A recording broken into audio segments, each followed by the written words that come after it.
Second part na ng ating van life adventure dito sa Atok, Benguet. Ready na ako! At kung sa part 1 ng ating video ay hindi tayo tinantanan ng aberya, magagawa kaya natin maiwasan siya sa pagkakataong ito? Diba ako para panoorin natin yung panahon na nahihirapan. Kakaroon daw ng bagyo at ready na. Parang yeah. Our next Magawa na kaya natin matulog ng komportable dito sa van?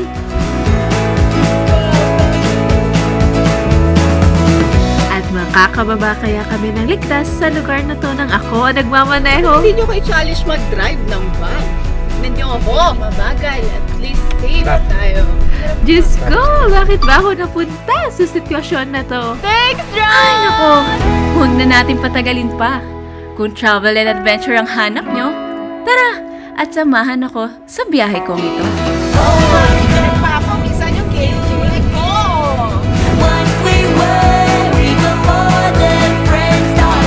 Ito yung sinasabi ko sa inyo.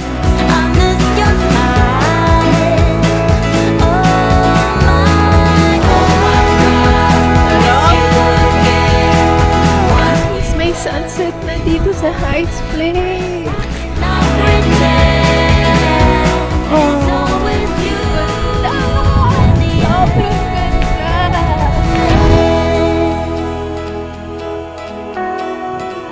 Alam nyo, kagabi, ang suot ko lang, apat na mga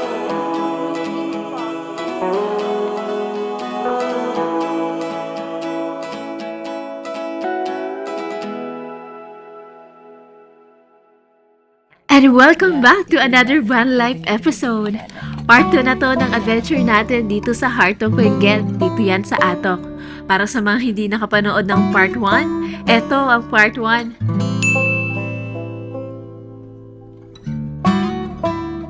Patawarin nyo sana ako dahil sa last video ay hindi tayo nakapag-car camping dahil hindi pwede umakyat ang van sa camping area ng Mount Olis.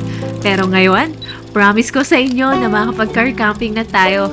Trust me, dahil lilipat tayo ng camping spot kung saan pwede mag-car camping para nang sa ganon ay magawa natin ang mag-van life. Tapos na ako magugas. Nag-CR ako. Dahil ako ay nagpupupo na. Pupupo na, pe. Kailangan kong tuisin kahit kakaiba ang kanilang CR dito. Tingnan nyo. Papakita ko lang sa inyo CR pero hindi ko naman ipapakita kung habang tumutaan lang. Ito yung CR nila.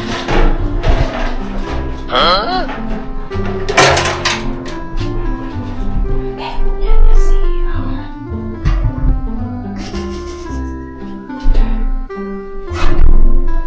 Diba? This medyo malinis. Mag-ilaw. Ilaw. CR mo na. Hindi ko na talaga kaya. Leave no trace. Basura mo. Tapon mo. Tayo dito. Bawal magkalat. Lipat na tayo sa Heights Place. Thank you for the experience, Mount Olis. Thank you.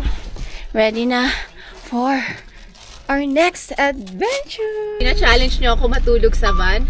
Bakit hindi nyo kayo challenge mag-drive ng van? Tignan nyo ako. Pagyayabang ko sa inyo.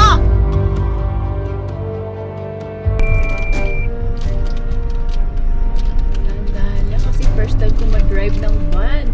Siguro nagtataka kayo bakit napunta ako sa sitwasyon na to. First time ko mag-drive ng ganitong kalaki sasakyan sa buong buhay ko. Imagine, ganito kakipot ang daan. Tapos yung dinadrive ko, sobrang lapad na van.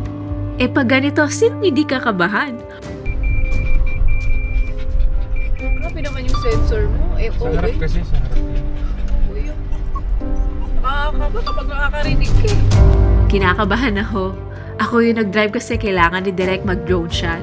Kaya sorry na lang Direk kung magkakaroon ng kayod yung van sa tagiliran ha.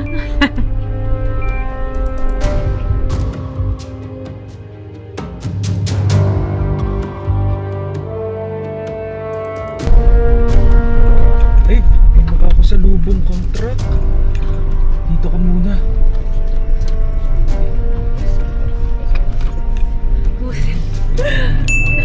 sa drone na meron tayong makakasalubong na truck. Kaya naman huminto muna kami sa gilid para parehas kaming hindi maabala. Lapit na.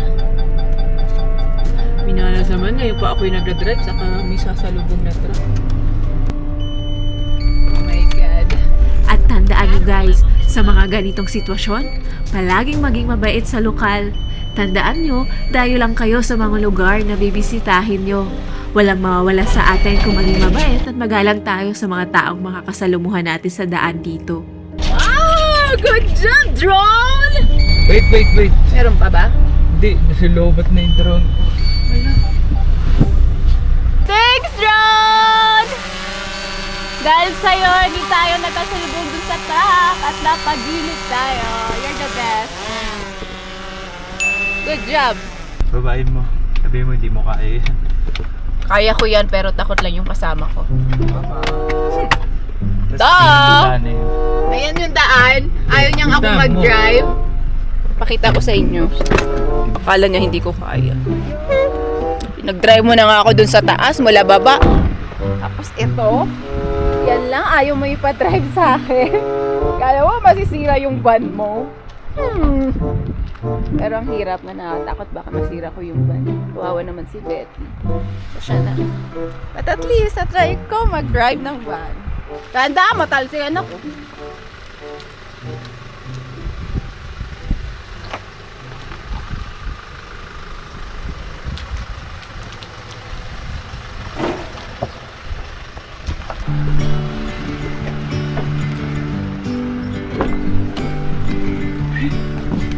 Yeah! Lapit na tayo sa Height Space. Hello, Ate Chow. Saan kami mag-car camping? Doon kami, di ba? Di palabas kayo ng gate. Tapos dito, diretso pagkaliwa lang dito. Pagkaliwa. May signage na camping na Oo, opo. Diretso na kami doon. O sige po, pwede naman po. Sige po. Thank you. Tapos, sige po. Balik na lang po ako. Doon pala tayo sa kabilang side. Balik. Balik tayo, balik.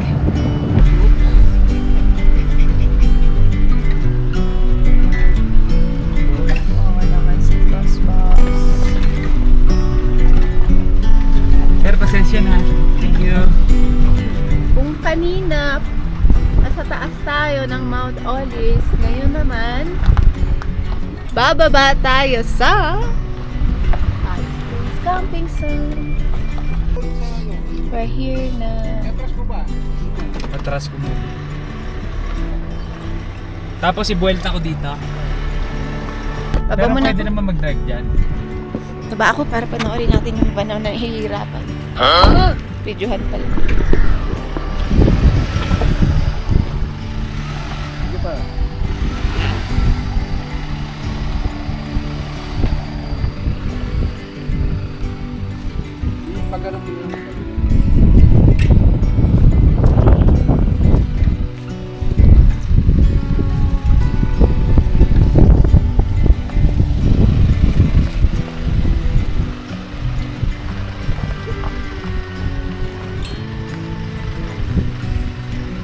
Yun, kala ko ah.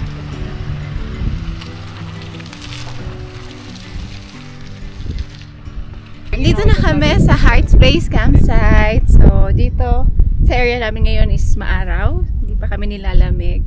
So, samahan niyo ako. Samahan niyo kami mag-set up ng tent and ng tarp.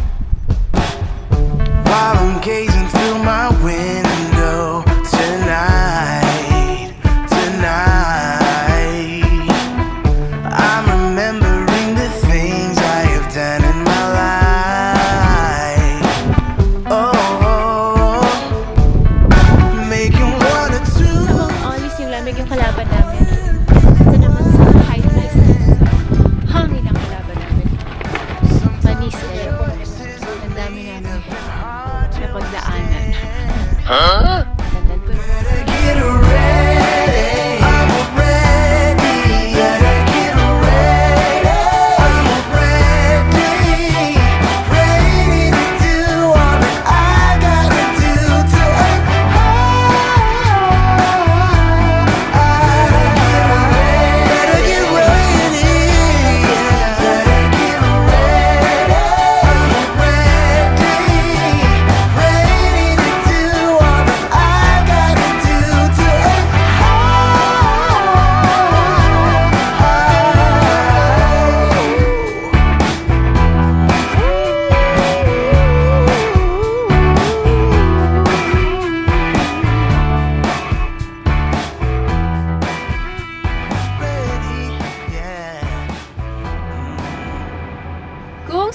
first episode ng van life experience natin, natulog tayo ng hindi naging komportable.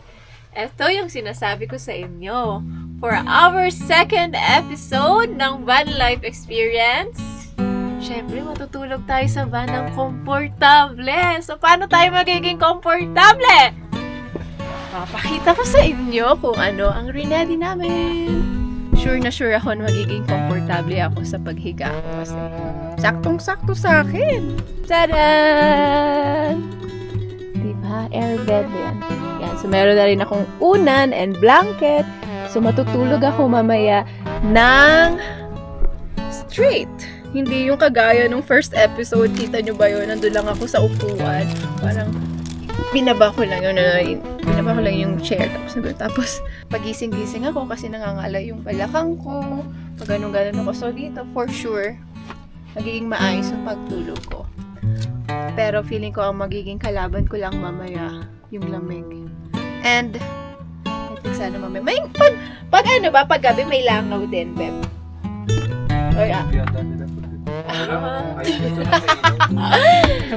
Natutulog ba yung langaw? Hindi, malay mo pati yung hindi, malay mo yung mga langaw lalamigin din, magtatago sila. Sana walang langaw. Ngayon kasi ang daming langaw, pero ano yun, normal yan dito dahil nasa ano tayo taniman.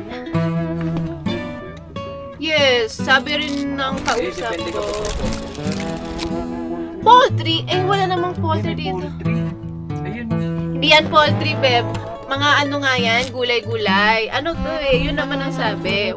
Kung hindi daw tayo sanay sa malangaw, lalo na ngayon na parang ano nila taniman season. Doon na lumalabas yung mga langaw. So, okay lang yun. Langaw lang yan. Ganun-ganunin lang natin lang. So, ayun. So, ngayon, sa second episode natin, magiging komportable tayo dahil natuto na tayo dun sa unang episode. Sobrang tayong hindi naging komportable. And, bukod sa airbed, meron din akong maliit na table para syempre kapag kakain ako at pag kailangan ko mag-work, sumingit ng work. Meron tayo gamit dito. Sa oras na to, nagugutom na kami, nagugutom na rin ako. Kayong tayo magluluto ng totoong pagkain. Kung napanood nyo din doon sa first episode, mukha kaming kawawa dahil nag-instant noodles lang kami. Puro tayo instant noodles na paghahalataan tayong hindi marunong magluto. Pero ngayon, ipapakita ko sa inyo kung gaano ako kagaling magluto. Sarap! Ready na ako!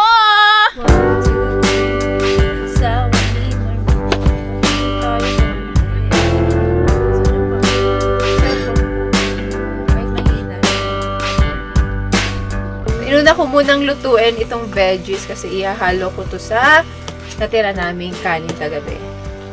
Para at least maging chow fan. Chow fan. Chow fan! Tapos gaganto to. Oh! Gusto ko yung mas mataas. Punta nga. Ngayon po magluluto na tayo ng totoong pagkain. Sinibawang isda. Hindi tayo ngayon mag-i-instant noodles. No more instant noodles for today. That's si Paro. Tara! Baba mo. Baba!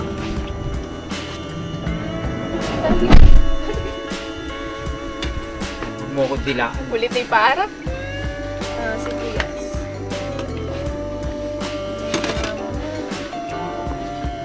Ang bango.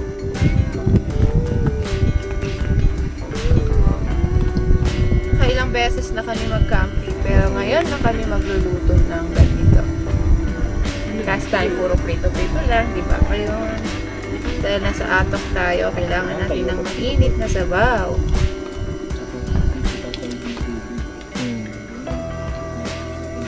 Yun.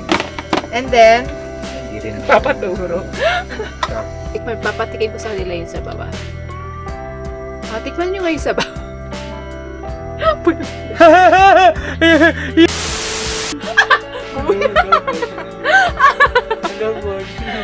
Tikim na ako na sabaw.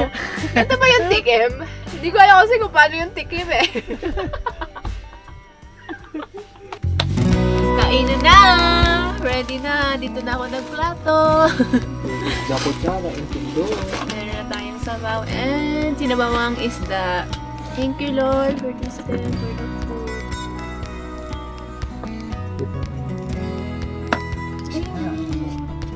Kainan na!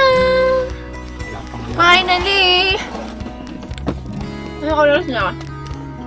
2:35 na. Late lunch. Ngayon, kumakain na tayo ng tunay na pagkain. Linaw, noodles. Medyo healthy na isda. With veggies pa. Diba? Sabaw.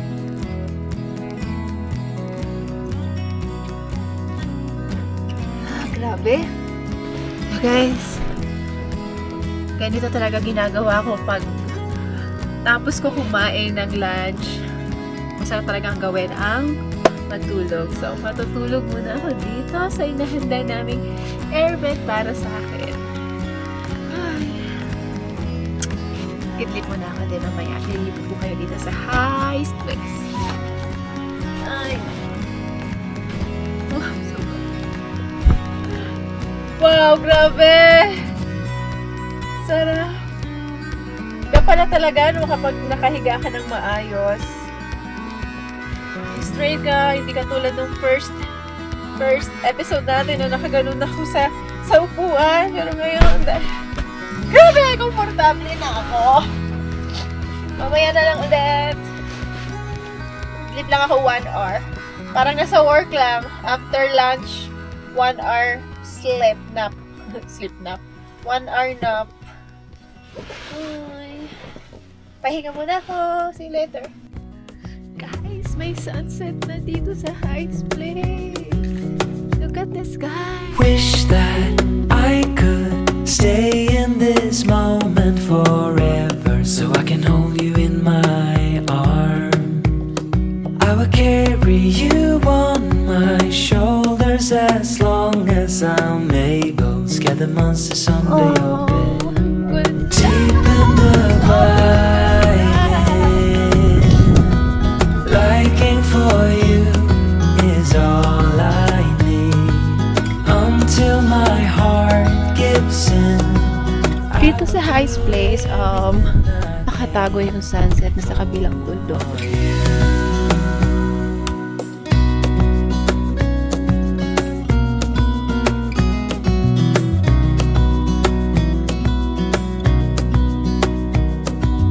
Pag andito ka talaga sa bundok, nararamdaman mo talaga yung peace and calm.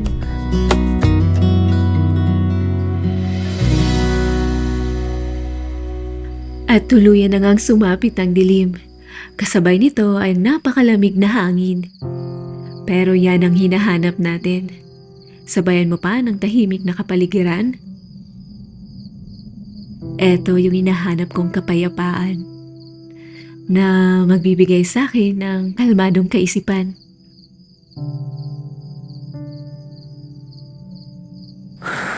Yeah. Hey guys! It's another night here in Atok. Sobra-sobra na naman yung lamig na nararamdaman namin dito. Hindi na naman namin kinakaya. Nanginginig ako. So kailangan ko na naman siguro another patong ng damit. Grabe guys. Ang bilis ng oras. Parang kakasimula lang ng araw pero eto na. Eto na naman. Patapos na naman ang panibagong araw na binigay sa amin ni Lord. Pero alam nyo, itong araw na to was full of adventures, experience, kahit pagod, sobrang worth it lahat. Talagang masasabi ko na it's another day well spent. Pero ganito talaga, every day is a blessing, kaya kahit mahirap minsan, we keep pushing forward, di ba? Ay, so sulitin natin tong gabi na to. Tiisin natin yung lamig dahil hindi naman natin araw-araw na-experience to. Pero syempre, kailangan namin mamaya ng pampainit. So mamaya makikita nyo magbo-bonfire tayo.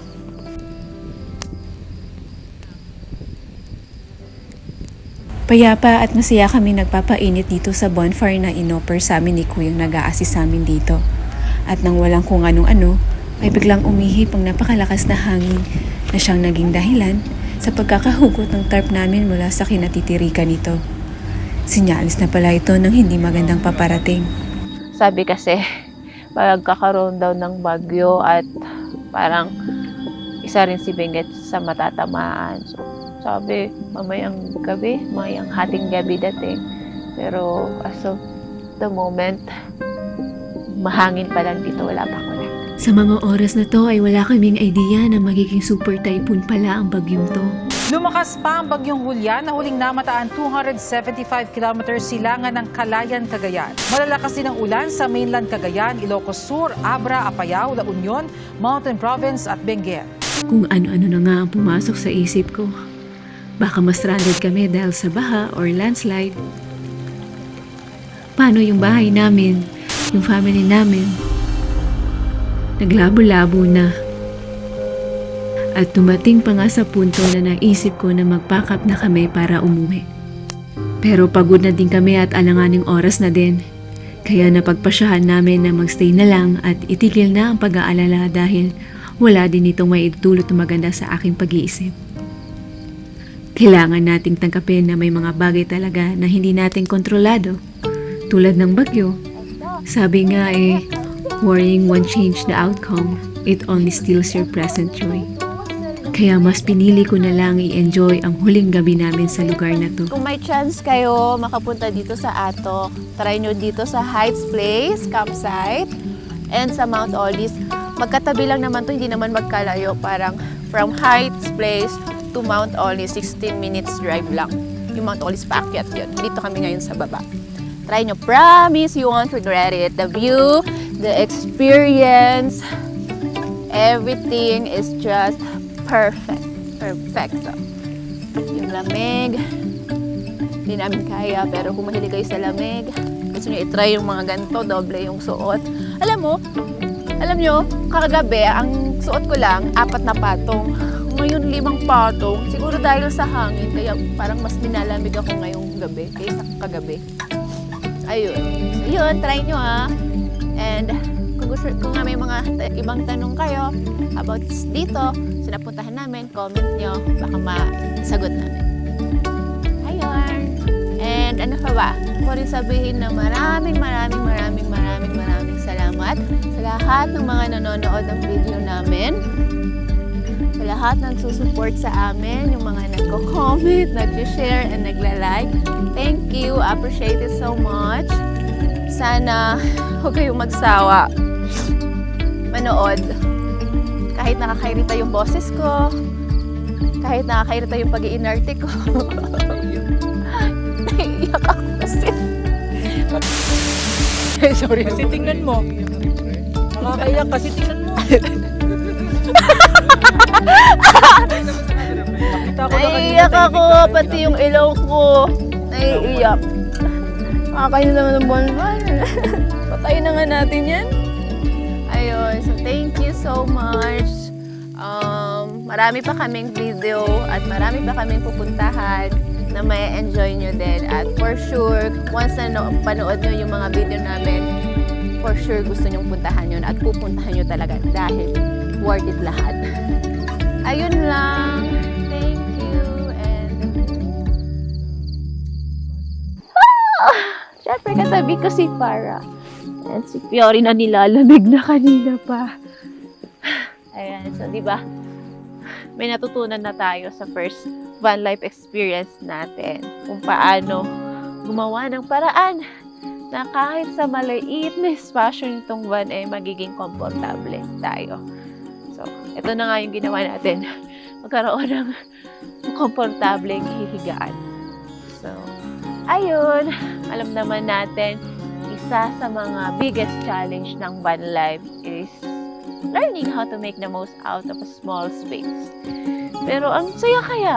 Kasi parang, di ba, tinuturuan na rin tayo kung paano maging creative and resourceful na hindi mo na kailangan ng marami pang gamit para Matao na maging komportable ka kasi itong airbed sapat na sa akin. Tsaka table, sapat na to.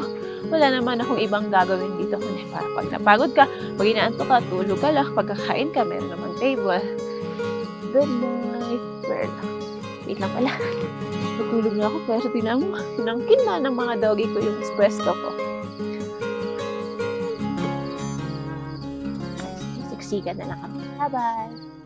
Pray muna tayo. Sana hindi tayo.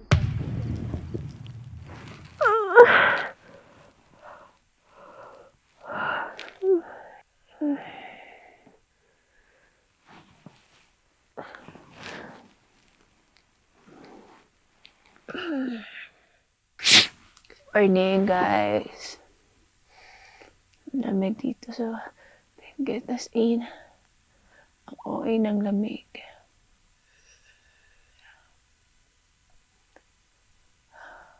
Tulala yun. Grabe. Alam mo yun. Karoon ka ng komportableng higaan, pero hindi ka naging komportable kasi sobrang lamig. Di mapakali yung katawan ko.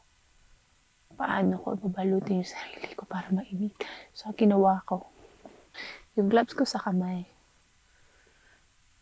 Nilagay ko sa paa. Yun naman.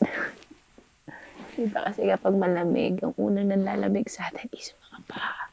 So, kanina, habang natutulog ako, hindi na ako pakali kasi nanlalamig na pa ako kahit may medyas ako. So, kailangan niya ng doble. So, tingin ko na lang dito.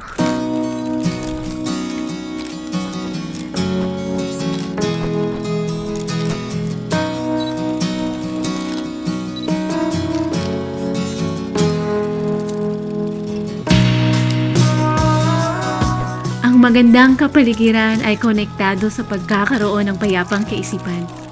Yan ang na-realize ko sa ating 3 days camping and van life adventure dito sa Cordillera. Napagtanto ko na anong gagawin mo sa magandang trabaho, magandang bahay, mamahaling mga gamit, magagarang sasakyan. Maaari mong makuha ang lahat ng iyan sa pagtatrabaho. Sige, kayod lang ng kayod. Sabi nga walang titigil hanggat hindi ka pa mayaman. Tama nga naman. Pero siguro para sa akin, mas pipiliin ko yung sakto lang. Hindi ko naman sinasabi na maging tamad tayo or wag na nating galingan sa buhay. Ang sa akin lang lagay natin sa tama. Kung naapektuhan na yung mental health mo sa ginagawa mo, matuto tayong dumistansya. Kasi anong gagawin mo sa nakuha mong yaman?